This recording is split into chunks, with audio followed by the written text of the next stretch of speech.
Estás viendo Canal América, televisión dominicana para el mundo.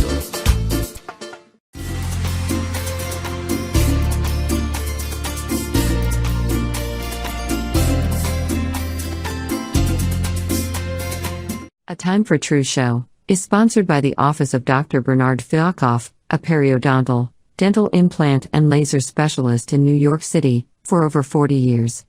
Dr. Fialkoff was honored by the International College of Dentists and Pierre Fauchard, and received the Presidential Lifetime Humanitarian Honor from the White House.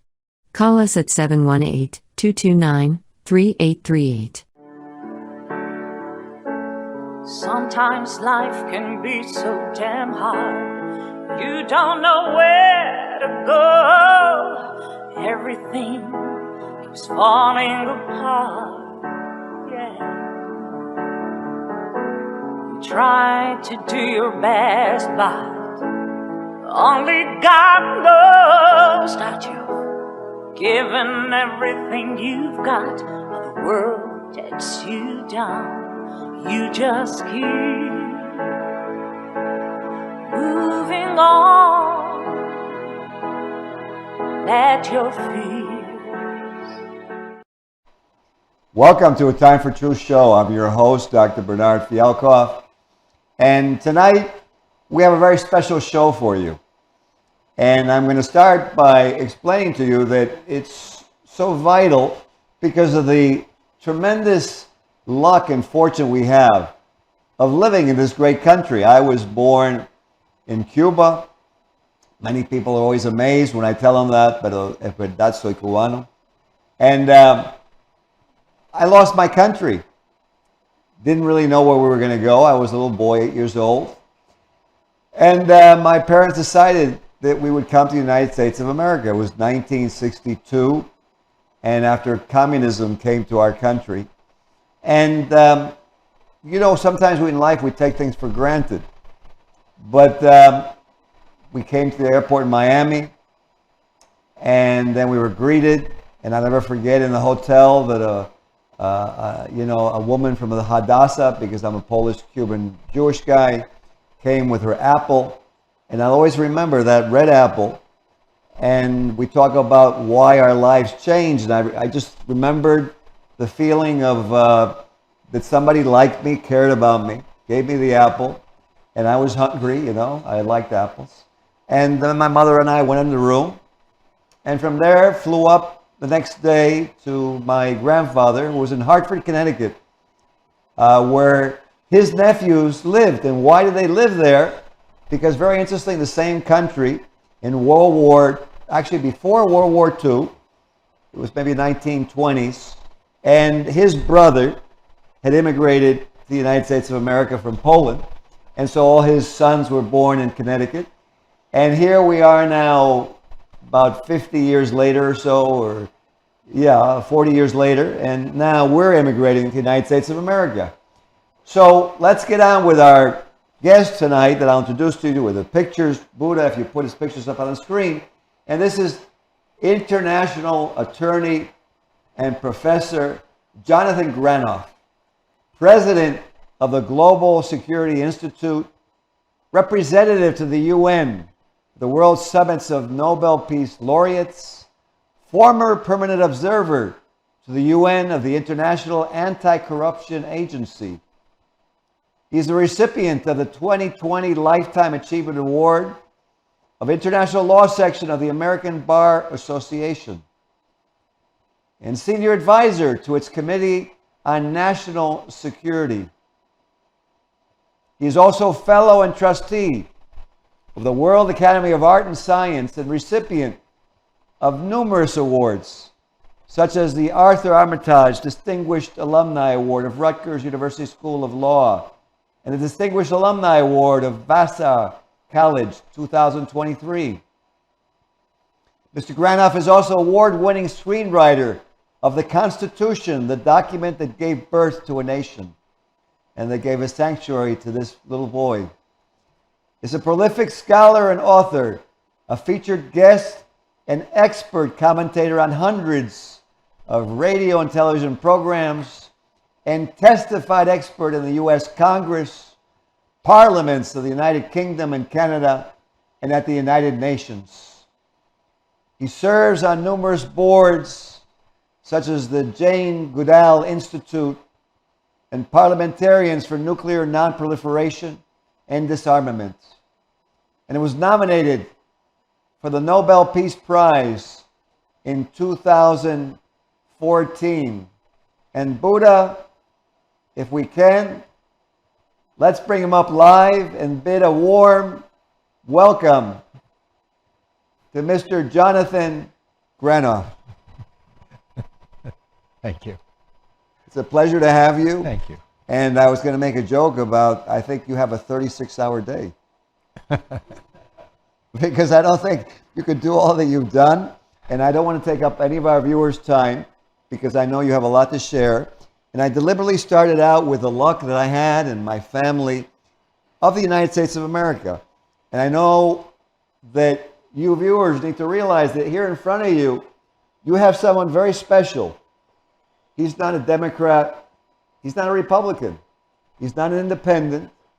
He's a very interesting breed. He's called an American. And so I want to ask Mr. Granoff, tell us a little bit about why, what you're seeing in the world and why America, you feel such a special place. Well, you just hit it right at the beginning, was this idea of being a citizen. That when the first president of the United States left the Continental Congress in Philadelphia, he left with pride and publicly proclaimed the dignity of being a citizen, because he understood that the seed concept that America was founded on was that the government's the employee and the citizenry are the employers. And our strength is in debating how best we can have the government serve the people is what gives us strength. In totalitarian regimes, in fascist regimes, in communist regimes, in regimes in which the citizen is not sacred, in which the power is not in the people, the government's the employer and the people are the employee. And we even have politicians today who view the world that way. We should all work for him. But this comes back to a seed thought that an individual had from the depths of his conscience. It didn't come from his physical circumstances. In fact, Thomas Jefferson's physical circumstances were quite contrary to this seed insight that he had. He was raised in a privileged class of slaveholders, in a very stratified society, raised with the consciousness of being a British aristocrat, really. But he had this idea, and he articulated it when it was clear that the people in this part of the world did not want to be ruled by a bureaucracy on the other side of the Atlantic Ocean. And he came up with this idea, and he said, the people should decide on how the government, that the situs of authority comes from those who are governed. So he penned this wonderful declaration to be independent of this monarchy. We hold these truths to be self-evident, that all men are created equal and endowed by the Creator with the inalienable rights of life, liberty, and the pursuit of happiness. Now, when he said this, this seed thought did not include women, did not include people of color. In fact, many of the colonies treated people of color as property, and we had a civil war over this immoral distortion. It didn't include white men without property. It didn't include indigenous people. But behind it was, and if you look at his life and you look at his writings and you look at his aspirations and the people with whom he worked, the seed of expanding this definition of empowerment of the people is what has made America great. And because of that, we have protections on the right and importance of debate, importance of criticizing our government, criticizing our leaders, and holding them to account. There are people now who rightfully criticize policies of the United States. There are people who explain that the expansion of NATO, the 700 military bases we have around the world, the profligacy of a military budget in excess of $1 trillion a year, the arrogance of power that we have causes adversity, and that it's wrong. There are some great scholars critical of our policies in Ukraine because of that arrogance.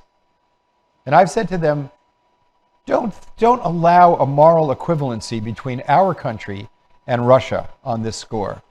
Because we, as all governments, make mistakes. We can make corrections. We have the freedom and the responsibility to hold our government to account and criticize it and change it and make it better. We cannot tolerate governments in which they cannot make corrections. Because if you criticize the government of Russia the way many are criticizing the government of the United States, your life is at risk. That's a very, very big difference. There's no moral equivalency.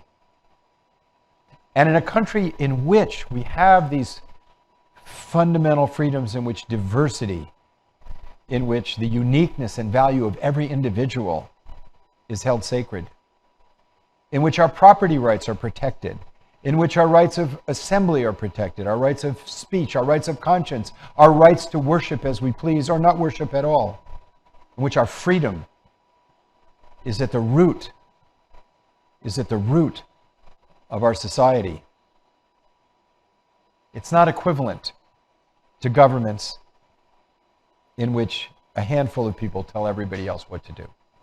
You know, what you said is so, to me, hits home.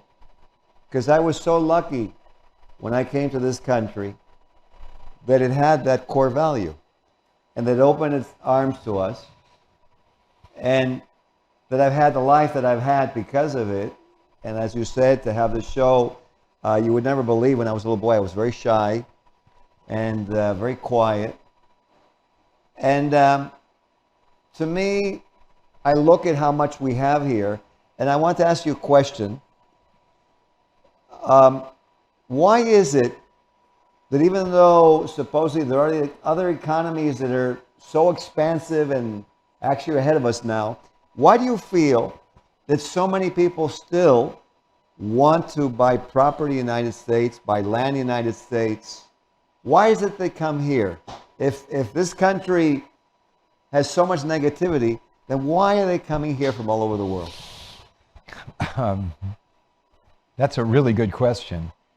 We don't see people banging on the doors of Russia, banging on the doors of China, banging on the doors of Venezuela, banging to get into Cuba, banging to get into even Mexico. We don't see that. We see people from all over trying to come to America. Because although our government, like any government, is not perfect, we have a system in which the power is checked by a bunch of balances to create inefficiencies in the government so that nobody gets everything they want. Although we recently had a president who believed that he's above the law. In the 2020 election, Donald Trump disputed it, and he did the right thing. He worked with Mayor Giuliani, and they brought the dispute to our court system. And 60 court cases, many with Republican judges, said the election was legitimate, there was no fraud. The media has distorted the debate as between who do you believe. It doesn't matter who believes. Donald Trump can believe anything he wants. Anybody can believe anything they want. But we govern our institutions by the rule of law. And our court system held up and held to account and gave the rightful authority to Joe Biden because he won the election, because the American people spoke and our voice was protected. Now, because it sells papers and because it's so exciting, and Trump is just really, he's entertaining, frankly. He's charismatic and entertaining. His issue of saying everybody else is lying gets a lot of publicity. But at the end of the day, our legal system stopped a lie and upheld the election. So we have a system of governance in which we have a legislative branch that makes laws, and it makes laws with lots of different points of view, with argumentation, with inefficiencies built into it. It's not a business. You don't run it like a real estate business. You run it as a place in which nobody gets everything they want. So it's like a forum. It's a forum with debate and dissent and checks. The genius of the 1787 convention in which the Constitution was created was, if you look in the history of human beings, testosterone-driven men did not claim all the power for themselves. They distributed power. It's amazing. And they put checks on their own power. They could have elected a king. We could have had an executive branch the way Trump wants it. Everybody works for the president. No, they created an executive branch who actually works for the Congress. The Congress makes the laws and he's to enforce them. But he can't. But even the Congress and the president can't do anything they want. We have a set of laws that governs that they can't have too much power. They can't just do anything they want. So this brilliant form of governance has allowed the creativity of entrepreneurs, the creativity of science, the creativity of people of faith and spirituality, the creativity of artists, the creativity of so many new inventions come out of the United States. Opportunities because of freedom. Now, why do people come here? Well, I think there's a stool. We'll call it the stool of stability. Okay. The stool of stability. That's why over $5 trillion comes into our economy every year from the rest of the world, because their property is going to be protected. In Russia, they just take it away. In Saudi Arabia, the royal family can just take it away. You can't do that here. We have. Now, is it perfect? Absolutely not. That's why freedom is worth protecting, and we can't allow anybody to question the legitimacy of our government right now with lies. And the way we determine lies and falsehood is through our legal system, not for purposes of what you personally believe, but for purposes of governance. That's the issue. We guarantee people can believe anything they want. That's really important. But you can't impose an illusion, a lie on the people. You have to work through the courts. So that's why there's 91 felony charges against Donald Trump right now, because he broke the law, and he's not above the law. And he's not letting the courts try him to get this cleared up, to get the facts in front of the American people. You know, if you look at the countries that people are coming from to come here, they're all countries in which the protection of the rule of law is very weak. There are people coming from El Salvador, from Mexico, from Guatemala, from Honduras, from Venezuela, from many places where you don't have the kind of security that this stool that I'm going to describe gives you. Costa Rica, you do. There's nobody coming from Costa Rica to our borders, because Costa Rica has a legal system that protects those rights of the people. Mm-hmm. So let me describe this stool as a metaphor. It has 3 legs. Mm-hmm.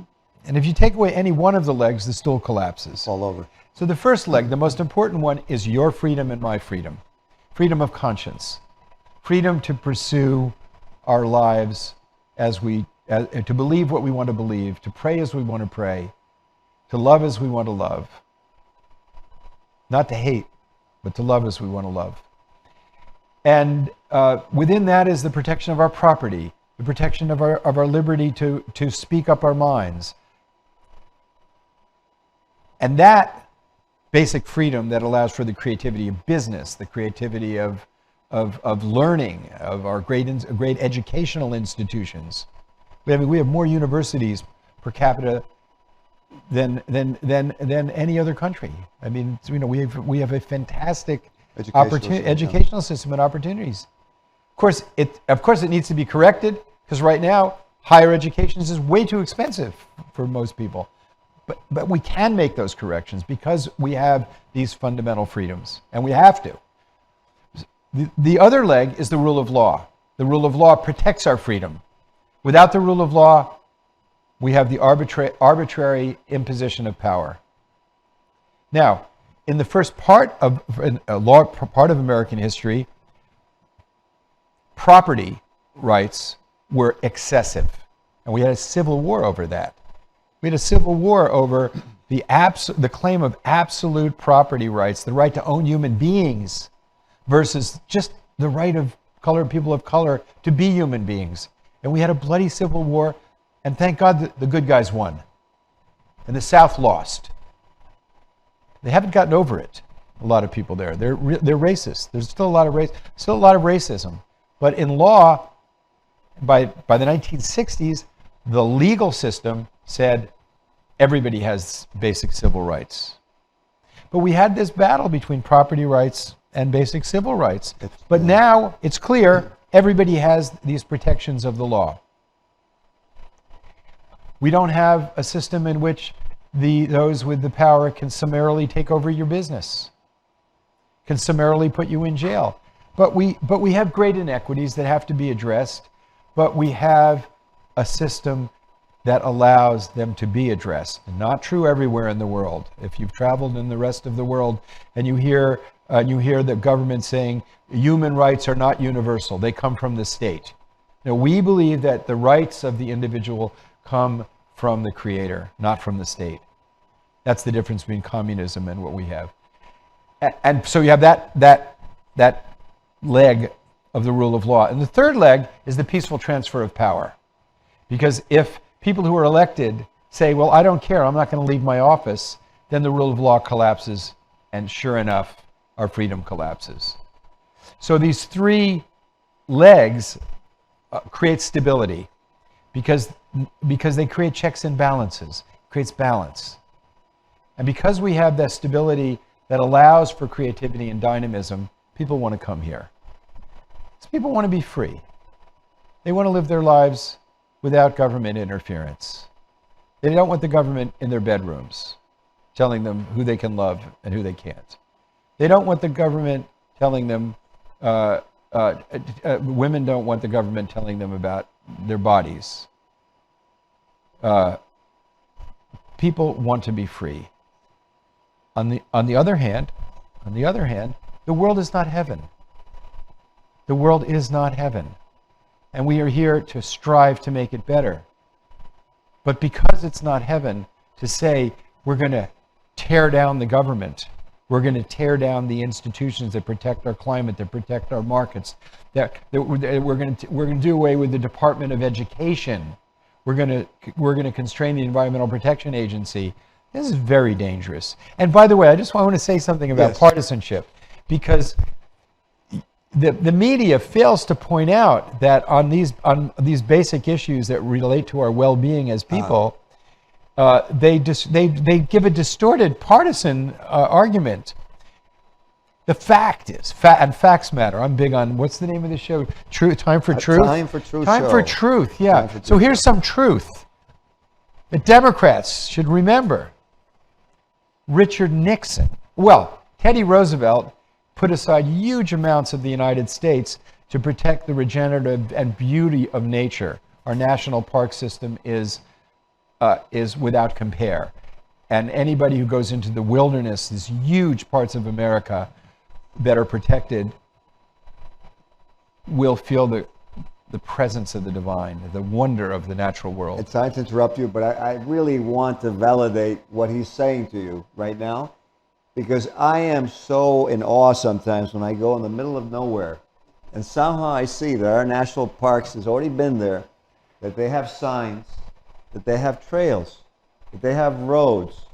If you were to stop and think for one moment how much time it would take you during your day to do these things, and that our country has these opportunities and these tremendous, what we call perks, or just It's our property.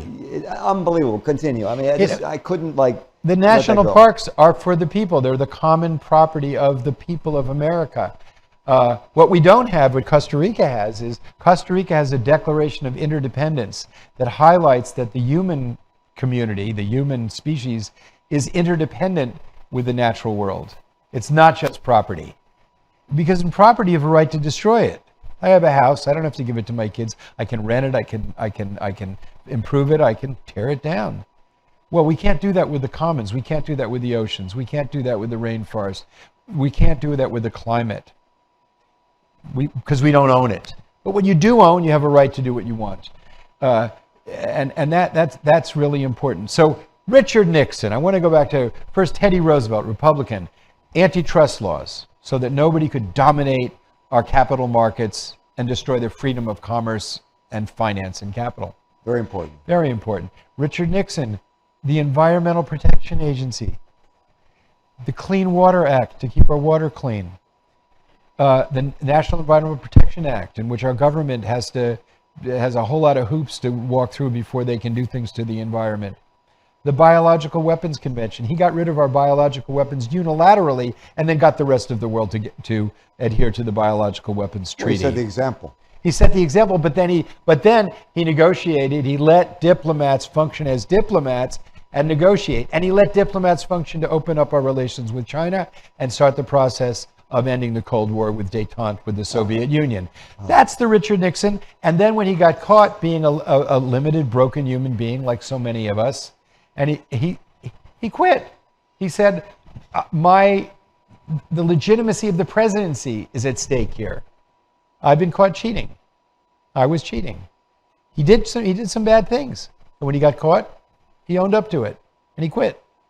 God bless him. I'm going to say to you, because the show, I think we've come to the last few moments. Oh. But I want to actually emphasize what you just brought up, because it's very interesting.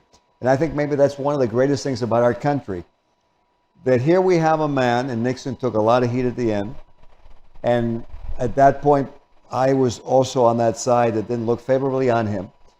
But because of our country, you now can speak to me, highlight and elucidate on what he actually did in a positive manner.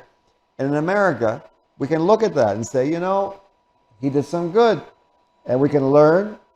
And the fact that he withdrew himself, I think, is it's laudable. He also extended the Vietnam War unnecessarily, leading to the death and destruction of many hundreds of thousands, if not millions of people. He lied to the American public. He did some terrible things, but he also did some good things. So we need to be able to see, to not look at it in terms of the simplicity of black and white. We need to see the nuance here. Ronald Reagan, who's thought of as this conservative, there was nobody.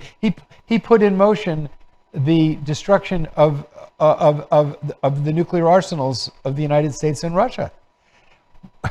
He was committed to the abolition of nuclear weapons. And he put in motion a process that has taken us down from over 70,000 nuclear warheads to less than 14,000. He put that in motion. He was also instrumental in getting the strongest international environmental treaty, the Montreal Protocol, to protect the ozone. So this idea that Republicans are against the against environmental protection is just historically not accurate. And the idea that Democrats are physically irresponsible is equally not true. When we had Bill Clinton as our president, he left office with a surplus in our economy. The next president, Bush, came in and started an illegal war and threw us into debt. So you have to look a little bit behind the name calling and realize that no one's going to be perfect, but look at the core principal values that people have. Do they respect human rights? Do they respect fundamental freedoms? Do they work to divide us? Do they work to bring us together? Let's make it real simple. Love people and use things. When you see somebody loving things and using people, when you look at their businesses and they're churning people and firing people right, left, and all over the place, and when they bring people in to government who are self-serving and criminals, it's because they love things. When you look at people with, if do they have heart? Do they care? That's the difference. You hit it on the nose. Love people, use on this things. show, what we want to do is let's conclude this show with this point. Tremendous point. Let's love people. And we'll utilize the things to help each other. Let's appreciate that we all make mistakes, as Jonathan Granoff has said. And let's look at it and learn and maybe be able to forgive, because one day we'll make a mistake and maybe we'll want to have some tolerance given to us. Unfortunately, I'm sorry I had to stop you because I would listen to you all night, but we come to the end of the show. For those of you watching, I know you're probably saying, we want to have him back, and if I invite you back, will you come back? Absolutely. Absolutely. Okay. Thank you. So for those of you watching, it's been a pleasure to be with you. We live in a great country. It's not a perfect country, but I even know that in families we have wars and conflicts, even at Thanksgiving. But then comes the next holiday and we're back together again. So let's move forward. Let's learn from this show and from what these great words that we've heard tonight. We'll see you on the next episode of A Time for Truth show. Have a very good night. This show was sponsored by A Time for Truth Foundation Incorporated as a community service. Sometimes life can be so damn hard. You don't know where to go. Everything keeps falling apart. Yeah. You try to do your best, but only God knows that you've given everything you've got, but the world takes you down. You just keep moving on. Let your feet